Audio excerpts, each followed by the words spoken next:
Real quick, here's this carry around one central air conditioner here in downtown McKinney, Texas.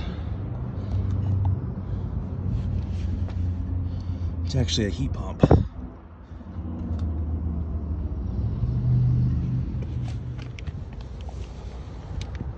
This is a 2-ton,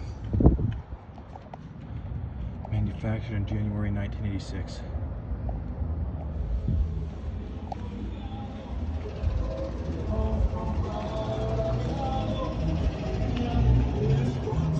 We got a couple others right here. We got a YCC and a Trane XB1000 straight cool unit. And your Work All X right there. Or it's a Luxair actually.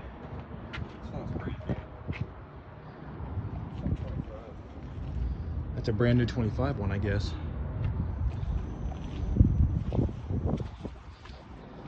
Yeah, we just saw this last second. Figured I'd get a quick video of it.